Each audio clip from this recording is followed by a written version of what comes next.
আমরা সবাই মিষ্টি খেতে ভালোবাসি, কিন্তু খাই না শরীরের ভয়। ক্যালোরি বেড়ে যাবে, সুগার বেড়ে যাবে, কিন্তু কোনো কি উপায় নেই যাতে আমরা মিষ্টি খাবো কিন্তু আমাদের এগুলো বাড়বে না?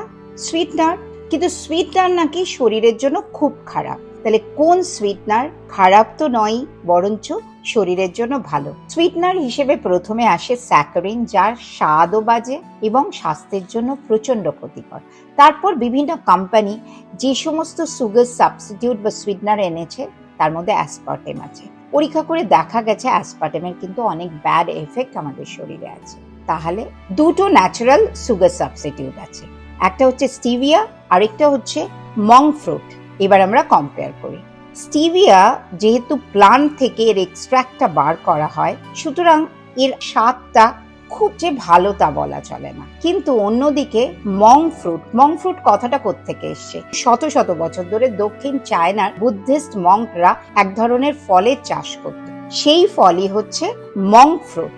এই মঙ্ক ফ্রুটে যে মগ্রোসাইড বলে এক ধরনের অ্যান্টিঅক্সিডেন্ট থাকে, যার জন্য এই স্বাদটা মিষ্টি হয়। মঙ্ক ফ্রুট থেকে যে সুইটনার তৈরি হয় চিনির থেকে 200 গুণ বেশি এর মিষ্টত্ব। স্বাদের দিক থেকে কিন্তু স্টিভিয়ার চেয়ে মঙ্ক ফ্রুট অনেক বেশি এগিয়ে আছে। এর কিন্তু গ্লাইসেমিক ইন্ডেক্স 0, এর ক্যালোরি 0, এর কার্বোহাইড্রেট 0। সুতরাং চিনির স্বাদ পাবেন কিন্তু আপনার ক্যালোরি বাড়বে না, সুগার স্পাইক করবে না। স্টিভিয়ার দাম তুলনামূলক অনেক কম, তার কারণ এটার অ্যাভেলেবিলিটি আমাদের ইন্ডিয়াতে এবং আমেরিকা বা অন্যান্য দেশে অনেক বেশি। কিন্তু যেহেতু শুধু দক্ষিণ চীনে এই মঙ্ক ফ্রুট পাওয়া যায়, মঙ্ক ফ্রুটের দাম কিন্তু অনেক বেশি। আমরা ফ্রুট হিসেবে পাই না, তার এক্সট্রাক্ট থেকে তৈরি যে সুইটনার সেটা কিন্তু এখন ইন্ডিয়াতেও পাওয়া যায়, অ্যামাজনে পাবেন।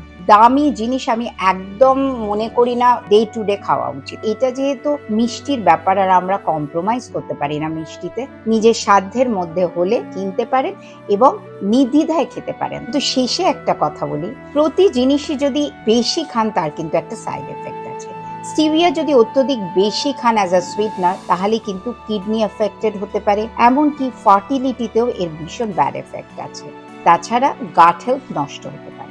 আবার অন্যদিকে মঙ্ক ফ্রুটও যদি আপনি বেশি খান তাহলে তত বেশি না হলেও এর একটা ব্যাড এফেক্ট আছে, ইনডাইজেশন হতে পারে, অ্যালার্জি হতে পারে। সুতরাং খাবে কিন্তু একটা নির্দিষ্ট পরিমাণ। 14 জানুয়ারি কিন্তু মকর সংক্রান্তি, তার আগে 13 জানুয়ারি অর্থাৎ সামনের মঙ্গলবার আমি কিন্তু এই মঙ্ক ফ্রুট দিয়েই তৈরি করব মকর সংক্রান্তির মিষ্টি। সুতরাং এপিসোডটা দেখতে ভুলবেন না।